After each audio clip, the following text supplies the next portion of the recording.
Two Shriji food. હું છું મનીષા ઠક્કર. આજે આપણે શ્રાદ્ધ માટે ઓછા સમયમાં અને ઓછી મહેનતમાં સાથે જ મલાઈ કે મિલ્ક પાવડરનો ઉપયોગ કર્યા વગર એકદમ સરસ ઘટ અને ક્રીમી દૂધપાક કેવી રીતે બનાવવો એ જોઈશું. તો ચાલો આને બનાવવાનું શરૂ કરીએ. દૂધપાક બનાવવા માટે સૌથી પહેલાં 2 ચમચી જેટલા બાસમતી ચોખા લેવાના. ચોખાને 2 વાર પાણીથી સરસ રીતે ધોઈને પછી અડધો કલાક માટે પલાળીને રાખવાના છે. આની સાથે જ બીજી તૈયારીમાં બદામ, પિસ્તા અને ચારોળીને પણ આપણે રૂમ ટેમ્પરેચરવાળા પાણીમાં પલાળીને રાખવાનું. હવે એક જાડા તળિયાવાળી કઢાઈ લેવાની અને એમાં 2 ચમચી જેટલું પાણી એડ કરી દેવાનું. પછી આમાં 1 લીટર દૂધ એડ કરવાનું છે. તો અહીંયા તમે ફૂલ ફેટનું કે પછી તમે છૂટું દૂધ લેતા હોય તો એ પણ યુઝ કરી શકો છો. દૂધને મીડિયમ ગેસ ઉપર ગરમ થવા દેવાનું. હવે બીજી એક કઢાઈમાં અડધી ચમચી જેટલું ઘી ગરમ થવા માટે મૂકવાનું. ઘી થોડું ગરમ થઈ જાય એટલે જે ચોખા આપણે પલાળીને રાખ્યા છે એનું પાણી નિતારીને એ ચોખામાં સાંતળી લેવાના. ચોખાને લગભગ આપણે 1 મિનિટ માટે સાંતળવાના છે. પછી આમાં 750 ml જેટલું દૂધ એડ કરવાનું અને હવે ચોખાને આપણે દૂધમાં મીડિયમ ફ્લેમ ઉપર કૂક કરવાના છે. બંને દૂધને વચ્ચે વચ્ચે હલાવતા રહેવાનું. આ દૂધપાકને ઘટ કરવા માટે મલાઈ કે મિલ્ક પાવડરનો ઉપયોગ નથી કરવાના. તો અહીંયા આપણે સાબુદાણાનો પાવડર એડ કરવાનો. તો જે સાબુદાણા આપણે વાપરીએ એને કોરા કપડાથી સરસ રીતે લૂછી લેવાના અને પછી મિક્સરમાં આ રીતે એનો પાવડર કરી દેવાનો છે. તો આટલા દૂધમાં 1/4 કપ જેટલો સાબુદાણાનો પાવડર એડ કરવાનો.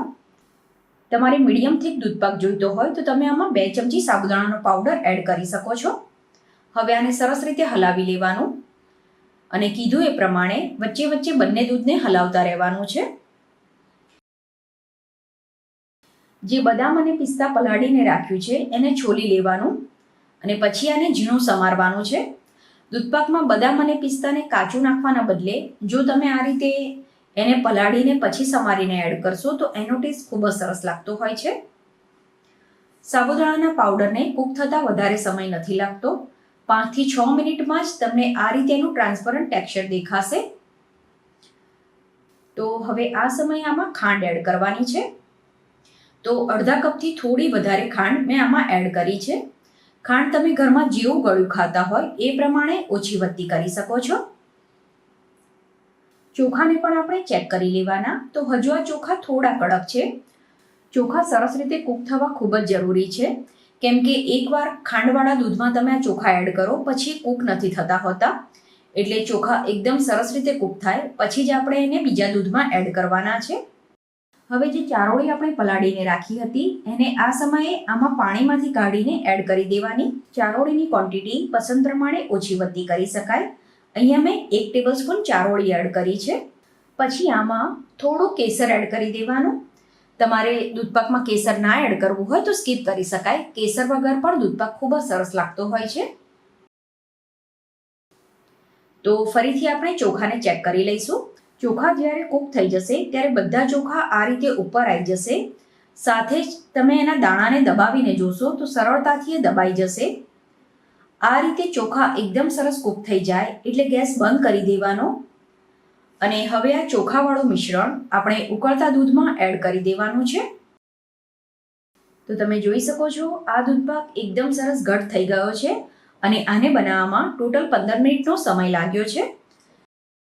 છેલ્લે આમાં થોડો ઇલાયચી જાયફળનો પાવડર એડ કરવાનો અને ગેસ બંધ કરીને બધી વસ્તુને સરસ રીતે મિક્સ કરી દેવાની છે.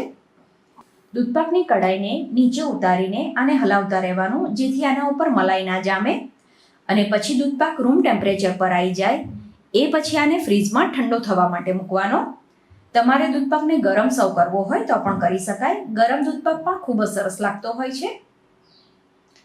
તો આ દૂધપાકને મેં ફ્રીજમાં 3 થી 4 કલાક માટે ઠંડો કરી દીધો છે અને હવે તમે જોઈ શકો છો એકદમ સરસ ક્રીમી અને ઘટ આ દૂધપાક બનીને તૈયાર થયો છે.